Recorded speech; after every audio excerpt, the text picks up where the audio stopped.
끼리끼리 논다는 말 많이 들어보시죠? 가난한 사람과 가까이 지내면 가난해질 수도 있다는 말도 불편하게 들릴 수 있습니다.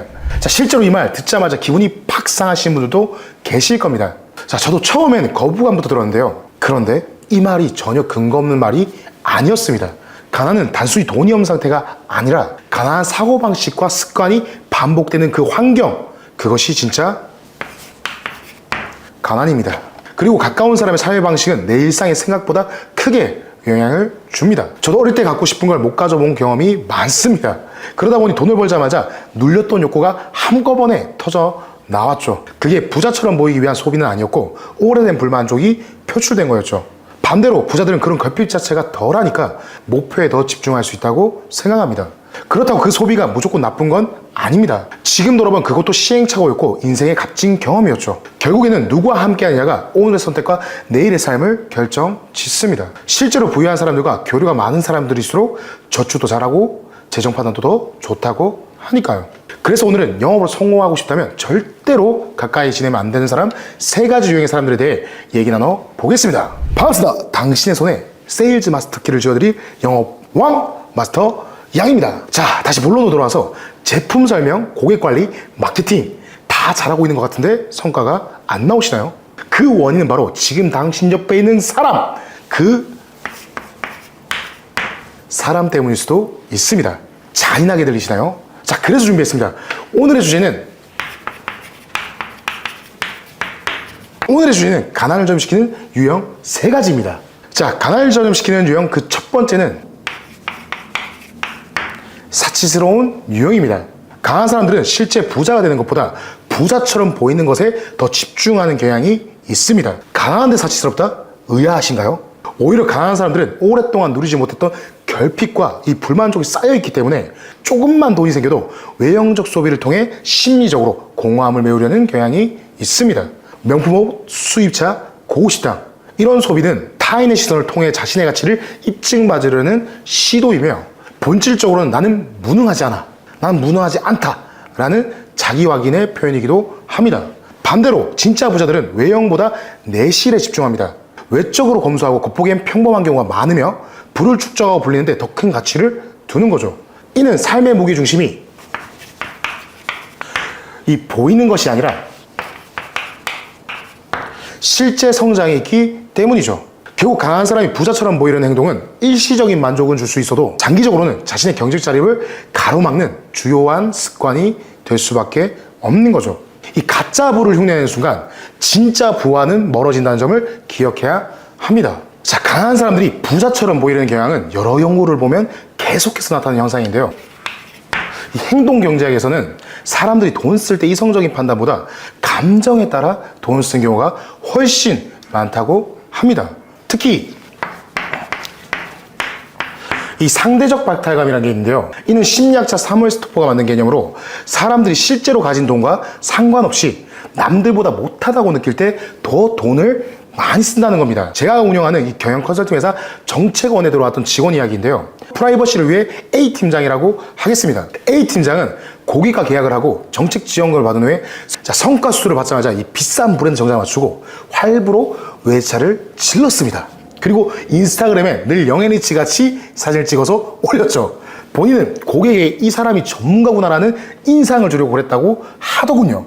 처음에 실제로 몇몇 고객이 겉모습만 보고 진짜 잘 나가는 전문가처럼 보인다면서 신뢰가 간다는 고객도 있었습니다. 문제는 그 다음부터 발생했습니다. 외차 렌트비, 브랜드 옷, 고급 시계값, 이 할부로 매달 나가는 돈이 크게 늘어나면서 영업이 안 되는 달에는 생활비조차 빠뜨졌고 실적 부담이 점점 더 커져갔죠. 그는 점점 보여주는 영업에만 매달리게 됐고 진짜 고객을 잘 관리하거나 상담 실력을 키우는 것보다는 이 겉모습을 유지하는 것에 힘을 쏟게 되었죠.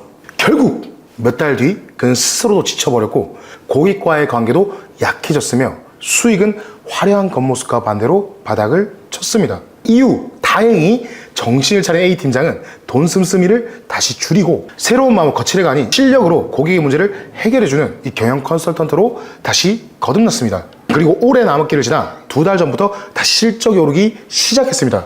정말 다행이죠. 이 경험으로 A팀장은 영업이라면 이 겉모습보다는 이 진짜 실력을 갖춰야 한다는 걸 뼈저리게 깨닫게 되었습니다. 아니, 가난한 사람은 돈 좀 벌면 마음대로 쓰면 안 되나요? 나 돈 써본 적 없는데. 자, 충분히 나올 수 있는 반응입니다. 사실 이 저축만 하며 사는 인생, 진정 하고 싶은 것도 못하면서 이 아끼며 살아야 한다면 그건 행복한 인생은 아닐 겁니다. 자, 그런데 지금 당장 돈을 쓰고 싶은 대로 쓰고 싶다는 이 감정적인 생각 때문에 그 소비로 인해 나의 삶이 어떻게 변할지에 대한 고민은 빠져 있는 거죠. 사람은 이 도파민을 계속 찾는 본능적 존재입니다. 무언가에 빠져들지 못하면 우리는 점점 더 큰 자극을 찾고 그 자극 중 하나인 과소비, 이 과소비에 한번 빠지기 시작하면 헤어날 수 없게 되는 거죠. 결국에는 이로 인해 과소비가 반복되고 남는 건 후회뿐이죠. 자, 부자처럼 보이기 위한 소비는 오히려 진짜 자유를 빼앗는 독입니다. 돈이 생겼을 때 마음대로 쓸 수 있는 그 자유도 중요하지만 그 자유가 더 큰 자유를 포기하게 만든다면 그것은 진짜 자유가 아닐 겁니다. 부자들은 그래서 자유를 지키기 위해 소비보다는 과정에 집중합니다. 지금 당장 100만 원을 마음대로 쓸 수 있는 자유와 앞으로 10년 동안 10억, 100억을 쓸 수 있는 자유, 그 둘 중에 어떤 것을 선택할지는 여러분의 자유입니다. 자, 가난을 옮기는 유형 그 두 번째는 이 한탕주의 유형입니다. 가난한 사람들은 부자가 되는 걸 한방 인생 역전으로 생각합니다. 자, 누구나 한 번쯤은 인생 역전을 꿈꿀 수도 있죠. 물론 저도 그런 적이 있습니다.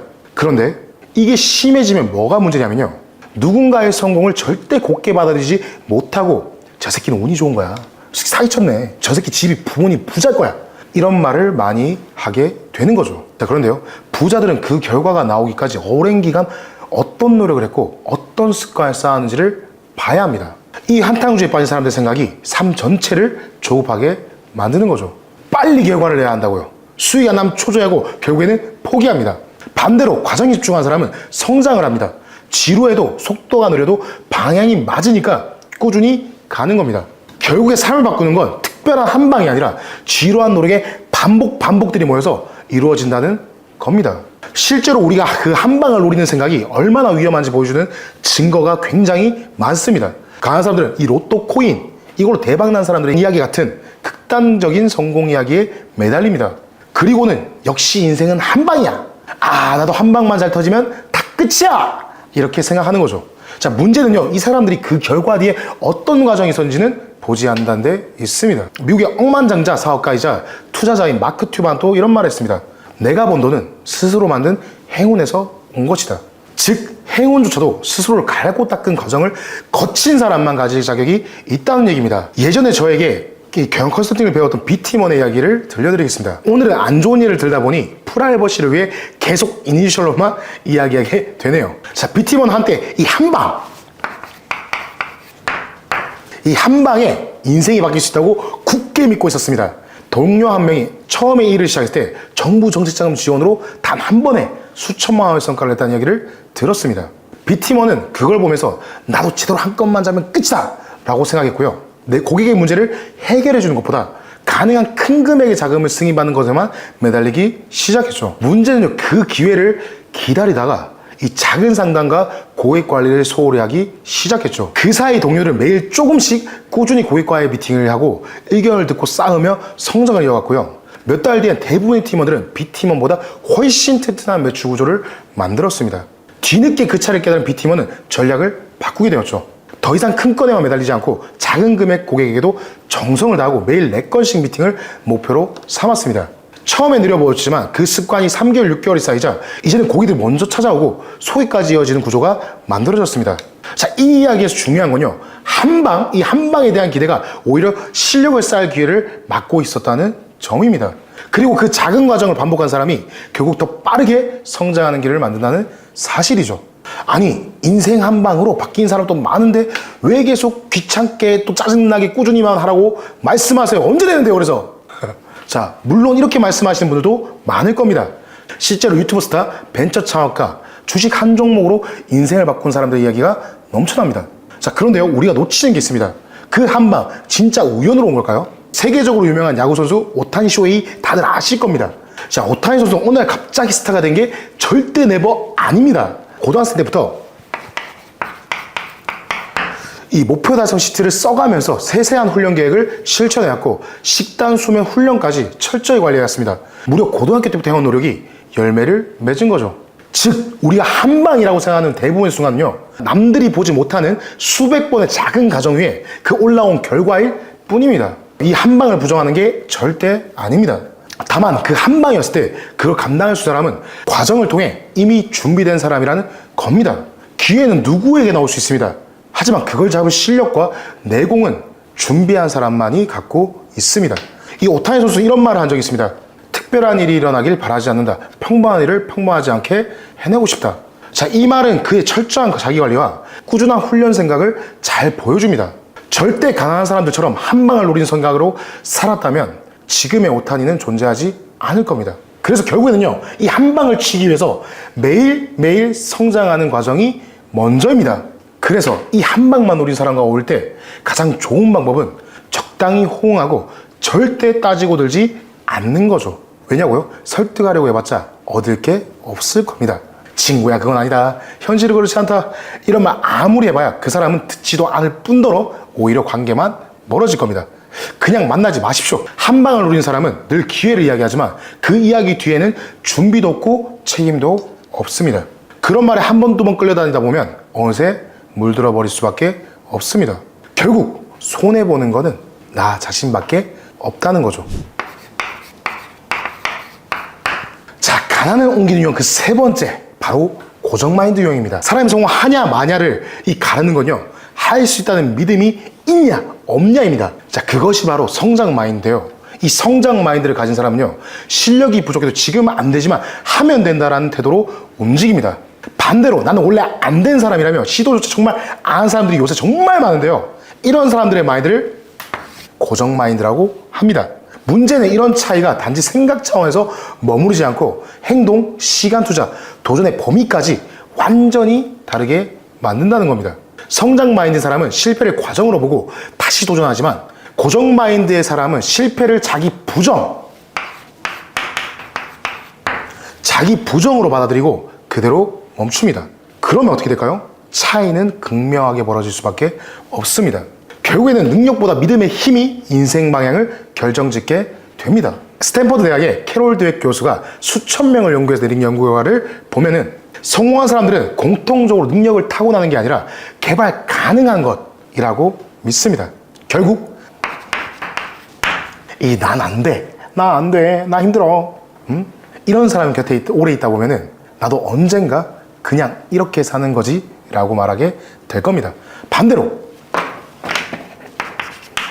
하면 된다는 사람 곁에 있으면 내 삶도 조금씩 하면 된다는 쪽으로 움직일 겁니다. 그래서 어떤 생활을 하냐보다요, 때로는 어떤 생활을 가진 사람과 함께 하느냐가 정말 더 중요합니다. 이런 말씀드리면 이렇게 말씀하신 분들 분명히 계신데요, 노력한다고 다 되는 건 아니잖아요. 현실은 냉정해요. 어떤 사람은 열심히 해도 안 되고 어떤 사람은 그냥 잘 태어서 다 잘 되던데요. 실제로도 우리 주변엔 능력이 있어도 기회를 못 잡는 사람, 혹은 별 노력 안 하는 것 같은데 술술 잘 풀리는 사람도 보입니다. 나는 안 돼, 흙수저는 어쩔 수 없어, 이런 상태를 자의식 개체가 안 된 상태라고 하는데요, 이렇게 자기 책임을 밖으로 돌리면 노력할 이유가 사라지거든요.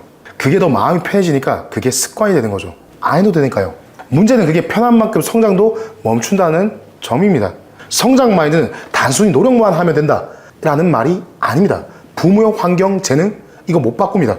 근데 지금 이 순간 책 한 쪽이라도 더 읽고 배우고 실행하는 건 누구나 할 수 있는 선택이죠. 그리고 신기하게도 그 안 된 사람도 되게 만든 생각이 결국 기회까지 끌고 옵니다. 운이 오는 방향으로 몸을 움직여야 그 운이 내 옆에 왔을 때 붙잡을 수가 있는 거죠. 이런 사람들이 옆에서 아무리 부정적인 말을 계속해도 절대 감정적으로 반응하지 말고 현실적으로 선을 그어야 합니다. 그리고 정말 필요하다면 물리적 거리를 두는 것도 방법이죠.